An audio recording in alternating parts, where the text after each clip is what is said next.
It started with a text. 5 words. No punctuation. No emotion. You weren't invited to dinner. And then a second, like an afterthought.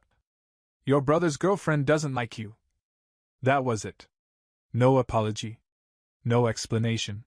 Just my mother letting me know I was officially uninvited from my own family's table because my brother's girlfriend, an Instagram influencer with a filter addiction and a tendency to fake allergies, didn't like me. And this came just 4 hours after I'd finalized 2 things. A $120,000 investment into my parents' struggling coffee shop to keep their dream alive. A fully paid 10-day luxury trip to Hawaii as a surprise for their 30th anniversary. I was still holding the confirmation email when the text came in. The hotel upgrade alone was $9,600. Ocean view, private massage cabana, champagne on arrival.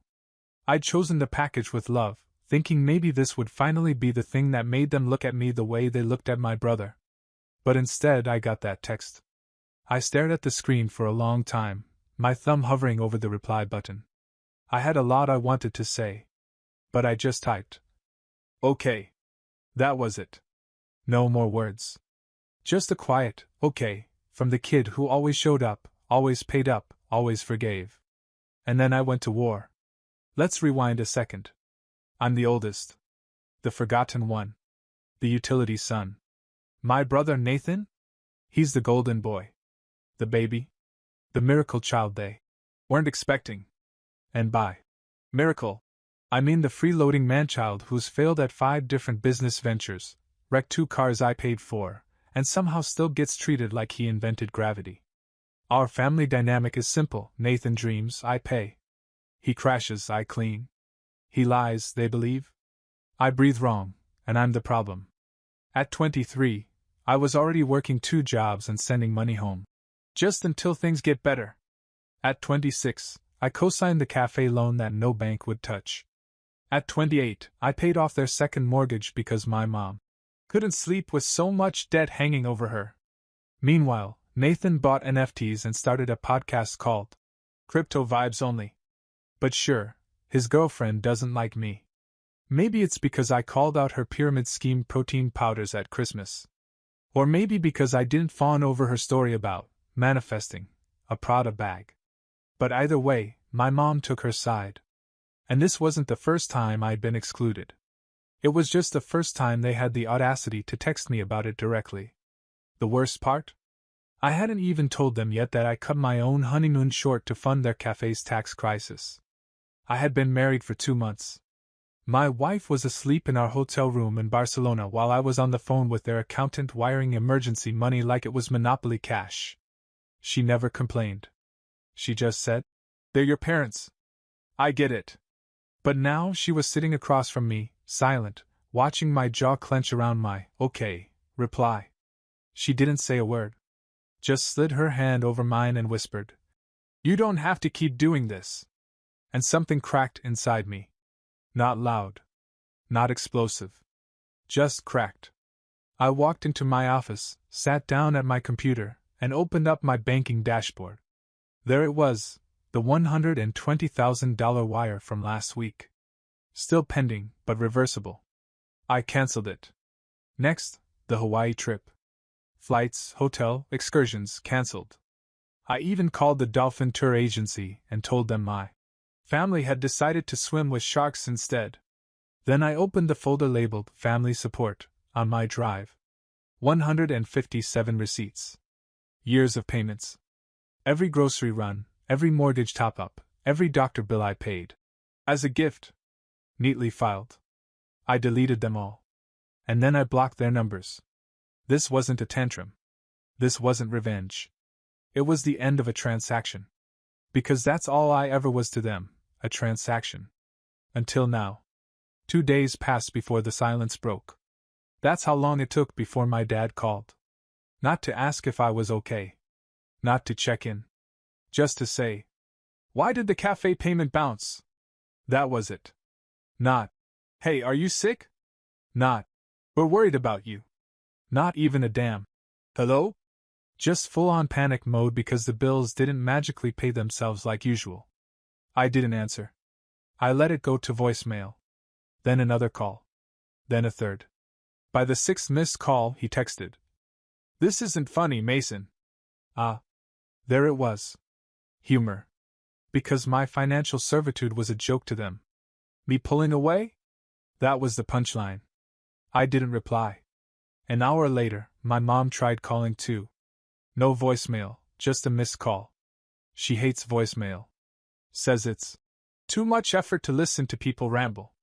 Meanwhile, I once spent 2 hours on hold with a billing company fixing her insurance screw-up. She followed it up with a text. "Are you mad because of the dinner thing? Don't be dramatic." Dramatic? That was rich coming from the woman who once fake cried when Nathan got a speeding ticket because he's just under so much pressure all the time. Let me make something clear. I wasn't mad about the dinner. I was mad about everything that led up to the dinner.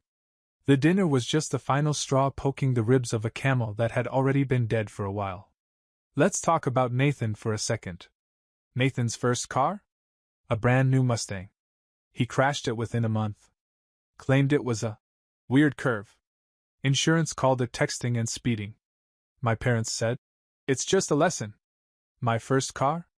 A hand-me-down Honda with 190,000 miles and a passenger window that wouldn't roll down. I fixed it myself with YouTube videos and duct tape. Nathan's college tuition? Paid in full, despite switching majors 4 times. Mine? I worked night shifts and graduated with $58,000 in debt. Nathan's birthday party last year? A rooftop rented out downtown. Champagne tower. String quartet. A literal freaking eye sculpture of his initials. My last birthday? My mom sent me a picture of a cake she baked for Nathan, just in case I wanted to see it. But sure, I'm dramatic. After I canceled all the payments and blocked their numbers, I expected the guilt to show up. That old familiar tightness in my chest. The shame that always followed when I dared to say no. But it didn't come. Instead, I felt still. Like a machine powering down after years of running on fumes. I went for a walk with my wife that night. Didn't say much. Just held her hand. We walked past the bistro we had our first date in. It was quiet, glowing inside. The smell of garlic and wine in the air. She looked at me and said, "You seem lighter." And I said, "I feel like I'm finally standing still in a storm that isn't mine." The next morning, they turned to my aunt. Aunt Vicky is the designated flying monkey of the family. She's the one who sends screenshots when someone posts concerning things on social media. She once called me in a panic because I liked a tweet that said, "Sometimes cutting off toxic family is self-care." She texted me, "Your parents are really hurt. Your mom is crying. You should call them." I replied, "She wasn't crying when she uninvited me to dinner." She didn't respond. I started getting calls from blocked numbers. Then one from the cafe's landline. I let them all go to voicemail. My dad left one that said, "I don't know what kind of game you're playing, but the gas bill is past due and the vendors are calling. You better fix this."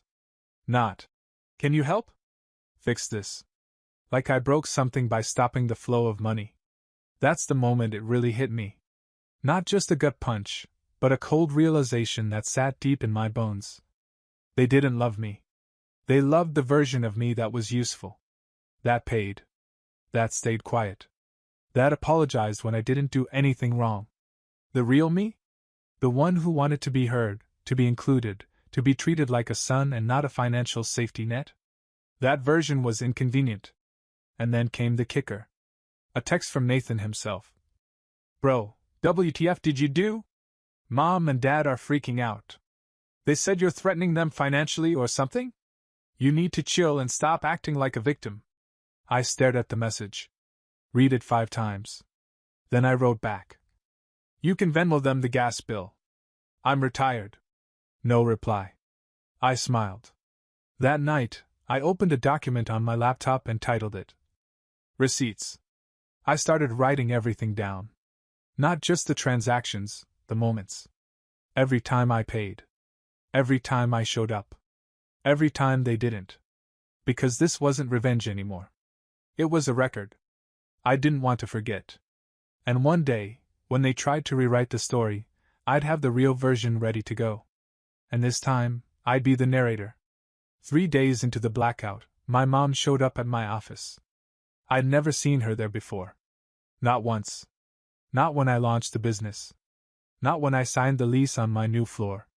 Not even when we landed our biggest client last year and got featured in a local magazine.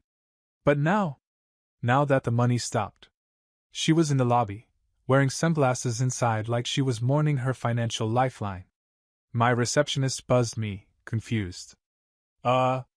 Mason, your mom's here? For a moment, I didn't know what to do. Part of me wanted to hide. Another part wanted to walk down and tell her to leave. I did neither. I walked to the elevator, slow and steady, heart pounding like it knew something big was about to happen. When I stepped into the lobby, she stood up like she was in a scene from a soap opera. "Oh good, you are alive," she said, sarcastic smile and everything. "I wasn't aware there was a search party," I replied flat. She blinked, took off her sunglasses. "Mason, what is going on? Why are you doing this to us?" "Us. Not. What happened?" "Not. Are you okay?" "Not even. I'm sorry." Just straight to the victim script. I walked her into the small side conference room, neutral territory, and shut the door.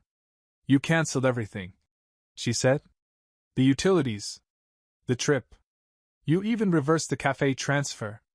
Your father is beside himself." "Good," I said. "Mason!" I sat down across from her. Calm. Measured. "You want to talk? Let's talk. Why was I uninvited to dinner?" Her expression faltered. "What? The dinner. The one you said I wasn't invited to because Nathan's girlfriend doesn't like me."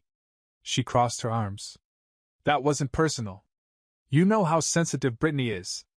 She said you make her feel judged." "I do judge pyramid schemes, yes." She sighed. "We just didn't want tension. It was supposed to be a calm evening." "Right," I said. "A calm evening funded by the person you excluded." Silence. She tried again. "Mason, we didn't mean to hurt you. You just didn't care if you did." The silence grew louder. Then she switched tactics. Her voice softened, her eyes did the fake shimmer thing she'd perfected when she wanted something. "We're not asking for anything big. Just a little help until the cafe stabilizes." I leaned back. "I gave you $120,000. That was an investment." "No. That was a lifeline. You just didn't like the fact it came with expectations." She shifted in her seat. "You've always had such a martyr complex." "Funny. I thought I had a provider complex." And then she dropped the real bomb. "Do you know what your brother said after all this? He said you've always been jealous of him. That this is just your way of acting out." I didn't flinch. "That sounds exactly like something he'd say. He's hurting too." "From what? The stress of being carried through life like a handbag?" She looked at me like I'd slapped her. "You've changed," she said cold. "No," I said.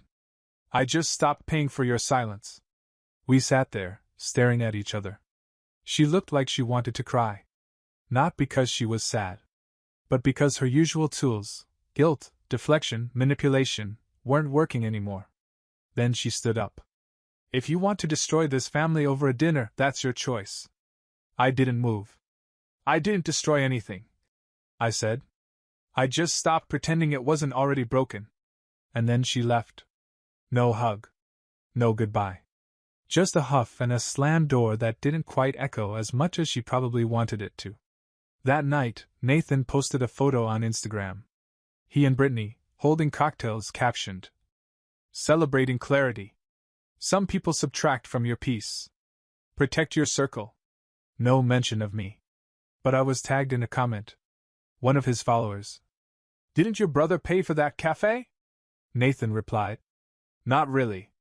He gave us money and tried to control it." Not the same thing. Control. That's what they were calling it now. Funny. Because for years, all I did was give. Money. Time. Energy. Grace. Now that I wanted a seat at the table I'd built, suddenly I was a threat. After my mom's surprise ambush at the office and Nathan's cryptic Instagram flex, something inside me switched. No more just ignoring them. No more letting them write the script. If they wanted a show, I'd give them a performance they wouldn't forget. So I started pulling strings. See, they forgot who they were dealing with. I didn't just invest in the family business, I rebuilt it. I created their online ordering system. I got them listed in 3 local tourism guides. I streamlined their POS system when Nathan kept forgetting how to do basic inventory. And best of all, I owned 40% of it. Legally. Quietly. Filed through an LLC with my signature, because I believed in protecting my own. Until now. I called my lawyer, Danielle, sharp, fast, and cold as stone when she needed to be. I'm ready, I told her. Time to make it official. She didn't even need to ask what I meant. We had the paperwork filed within 48 hours. A notice of dissociation from the LLC, withdrawal of capital, and a formal demand for repayment or dissolution. But I didn't stop there. I sent a copy to every vendor the cafe worked with, politely informing them that I was no longer associated with the business, and that any unpaid balances going forward would not be covered by me. You know what vendors do when they hear that kind of thing? They panic. Because my name was the one that got them net 60 payment terms. Mason Walters was the stability behind that business. Not Nathan. Not my parents. Me. Within a day, the cafe's espresso supplier paused all deliveries. Their paper goods rep reached out asking if we should freeze the account until clarity is reached. And their POS subscription? That was under my email. Click. Cancelled. By Thursday morning, the cracks were already showing. A mutual friend texted me. Yo, did you pull out of your parents' business? Nathan's blowing up in group chats saying you tanked the cafe. I didn't reply. But I did upload something to my personal Instagram, a rare move since I barely post. It was a photo of my office window, skyline in view. My wedding band slightly visible as I held a mug that said, "Nobody's backup plan." The caption? Reminder, just because you kept them afloat doesn't mean they won't act like you're the reason they're drowning. No tags. No names. Just truth. The post blew up. Quiet likes from people I hadn't heard from in months. Former classmates. Business contacts. Even a couple of my dad's friends who once praised me behind closed doors but never publicly. It was a ripple. And they felt it. That night, I got a text from an unknown number. Wow. That post? Real classy. Hope you're proud of burning down your own family. I saved the number under. Probably Nathan. Didn't reply. Instead, I opened the folder I'd started, my receipts file. And added a new section, public gaslighting. Screenshots. Voicemails. Dates. Transaction history. Not because I wanted revenge. But because people like them rewrite history unless you have it written down in ink. And I wasn't going to let them keep the pen this time. Friday morning, I got a call from Danielle. Are you sitting down? I was. She laughed. Nathan just tried to call the bank and say you had no right to pull out funds because you're not involved in operations. I grinned. Let me guess, he didn't know what managing partner meant. Bingo. Apparently, he got so frustrated, he hung up and told the banker. My brother's ruining my legacy. His legacy. The cafe I funded, branded, and rescued 3 times. His legacy. I sat in my office for a long time that morning. Not because I was sad. But because I was finally feeling the weird, unsettling calm of freedom. The cords were cut. And the fallout? That was on them now. My wife came into the room with coffee. She looked at me for a second, cautious. You okay? I looked at her. I think I am, I said. Then I added, I think I've been waiting my whole life to stop being their son and start being me. She smiled. About damn time. By Saturday morning, Nathan finally cracked. He posted a full-blown meltdown on Facebook. A long, rambling wall of text that began with, family should be about love, not control, and ended with, I just want peace, but some people only care about power. Let's break it down. He framed himself as the victim. He never mentioned me by name, but referenced a relative who sabotaged the business out of spite. He ended it with a Bible quote. Because of course he did. The comments? A mixed bag of enablers, clueless family friends, and a few brave souls who saw through the BS. Praying for healing dove. Everyone has their side, stay strong blue heart dot. And my personal favorite. Wait, wasn't Mason the one who built the cafe's website and paid off their rent last year? That comment disappeared within the hour. Classic Nathan. Transparency makes him itch. My phone didn't stop buzzing all day. People from our hometown. Old co-workers. Distant cousins. Everyone wanted context.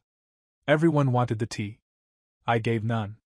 Except to one person, Aunt Camille. The only member of the family with a spine not made of jello and guilt. She called me that evening. You okay? She asked, voice steady. Doing better than expected, I said. I figured. Just so you know, Nathan's been calling everyone. Telling them you're trying to steal the business and cut the family off. I laughed. From what? Emotional abuse and unpaid invoices? She snorted. I just wanted you to know I'm not buying his version. I remember the Christmas you paid to have the cafe's pipes replaced. I remember you skipped your honeymoon because your mom needed surgery. And I remember how they forgot your birthday 4 years in a row. My throat tightened for a moment. That last one? I hadn't even realized someone else noticed. Thanks, Aunt Camille. Don't thank me. Just don't let them spin it. Truth deserves a mic too. So I gave it one. I didn't go full social media scorched earth. That's not my style. But I did write a long post. Not angry. Not bitter. Just honest. I wasn't going to say anything publicly, but after a few messages, I feel I should clarify. I supported my family financially for 10 years. I paid bills, funded businesses, and covered emergencies. I did it quietly, without conditions.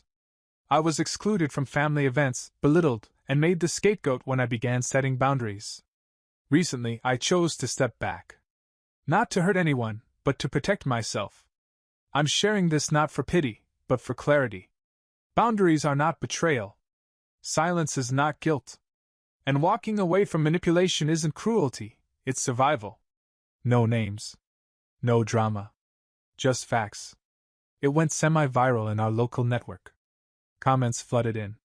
People shared their own stories. Some messaged me privately to say, I needed to hear this. Others tagged their own family members. One even wrote, This is exactly what happened with my sister. Nathan? Silent. For the first time in his life, he didn't have a comeback. Because the truth didn't need one. The next day, my mom sent a message through a family friend. A voice memo. I didn't want to listen. But curiosity won. Her voice was soft, theatrical. Mason.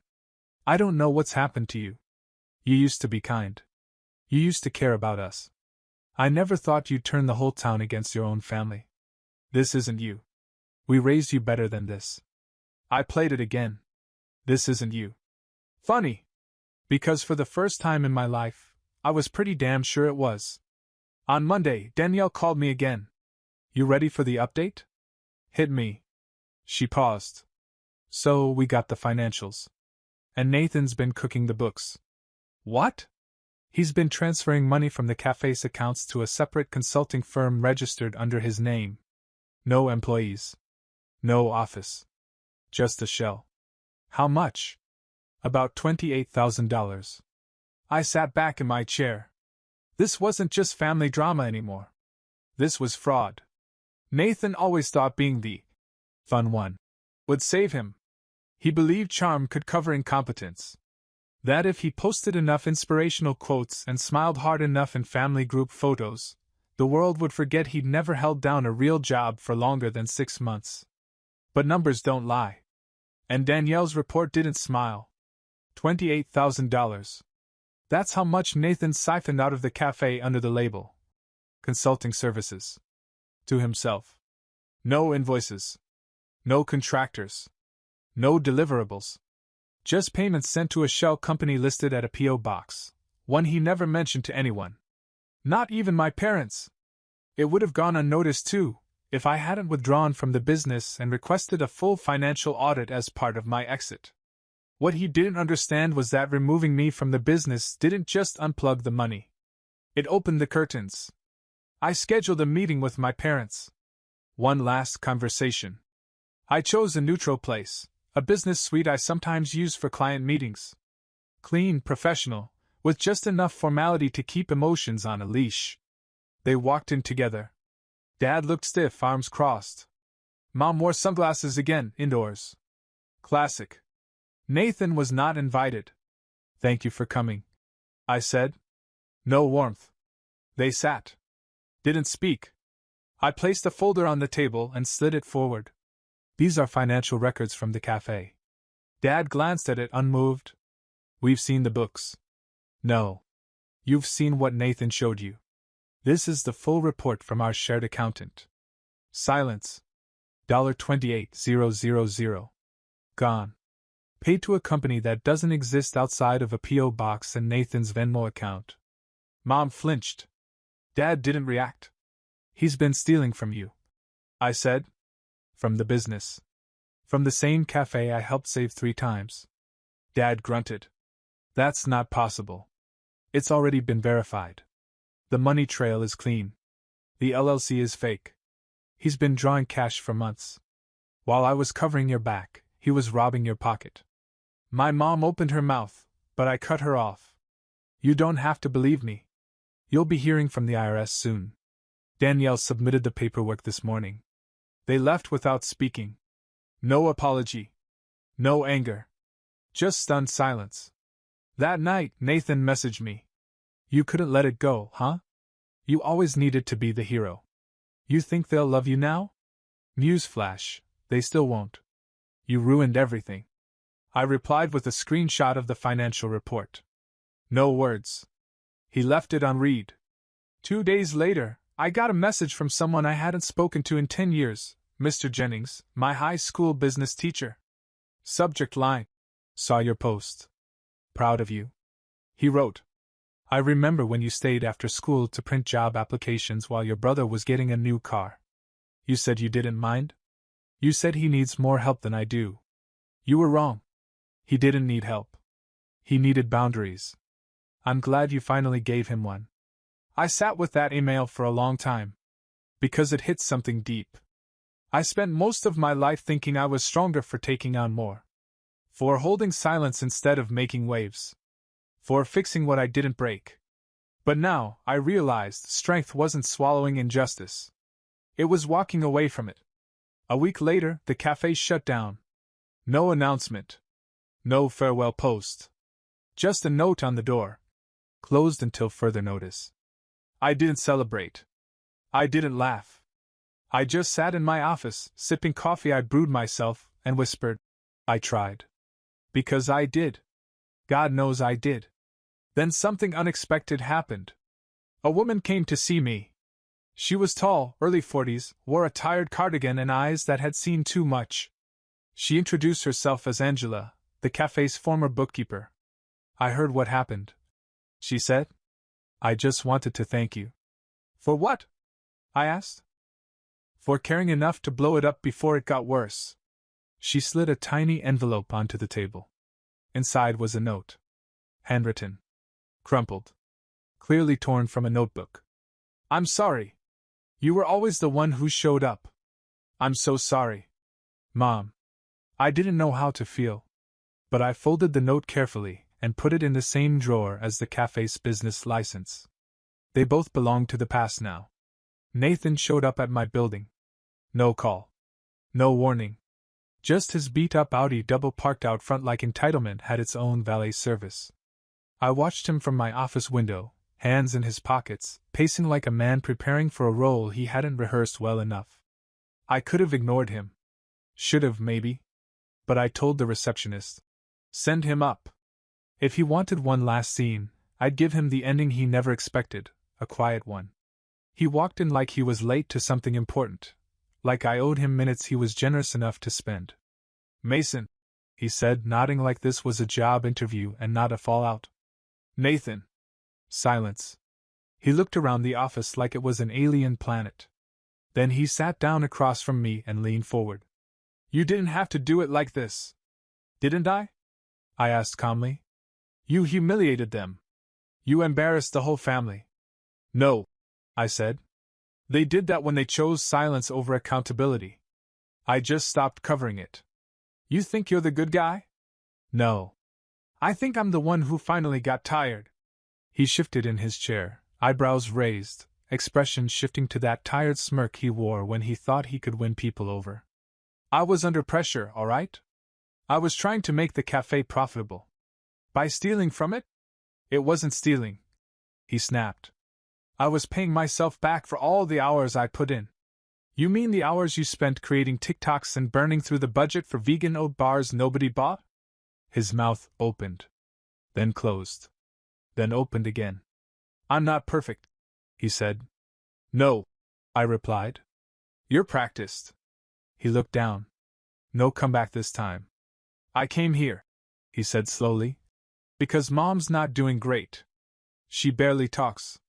Dad shut down. I know you hate them, but I don't hate them, I said sharply. I grieved them. That's different. More silence.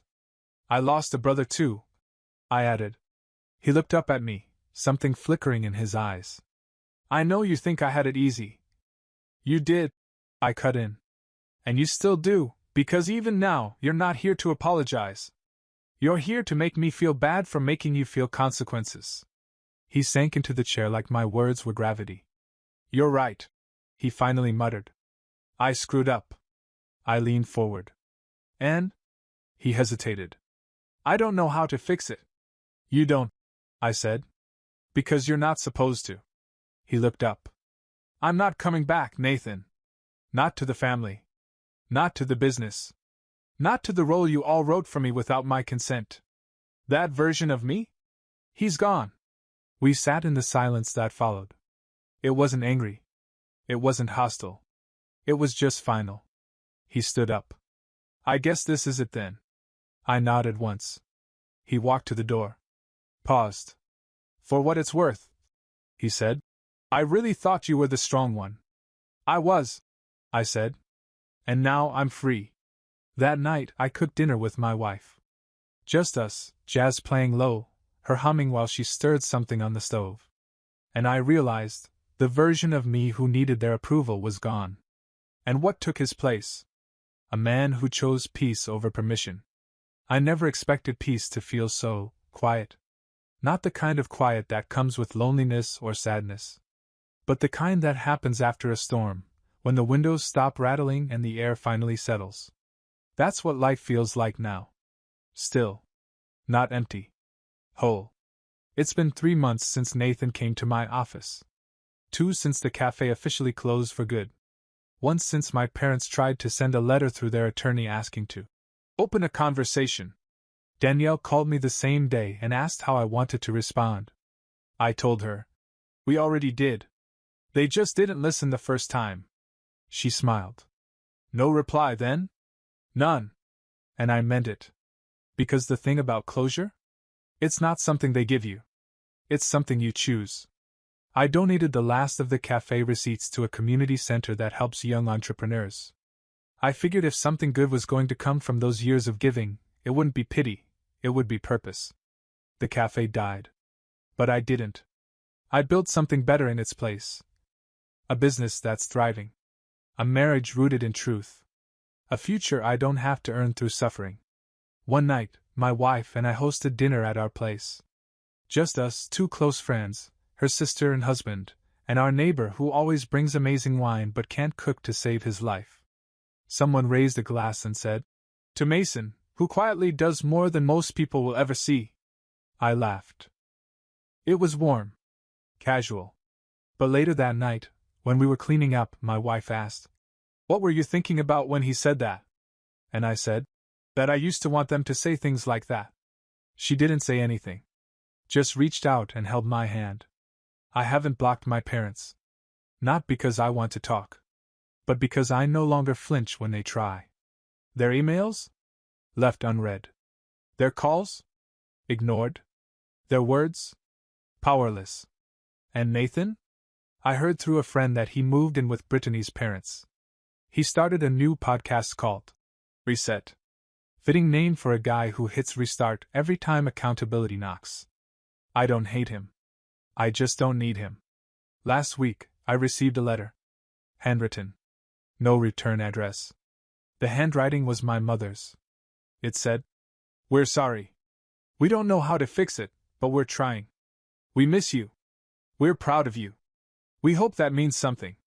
I folded it once, placed it in a drawer with the others, and I went back to my life. Because I don't live in that house anymore. The one where silence meant guilt. Where sacrifice was expected, not appreciated. Where my worth was measured by how quietly I gave and how quickly I forgave. No. I live here now. In a space I built. On terms I chose. With people who don't ask for my loyalty like it's a down payment, but offer love like it's a shared key. They lost a son they didn't deserve. But I found the man they never allowed me to be. And I'm not going back. Not for guilt. Not for blood. Not for anything.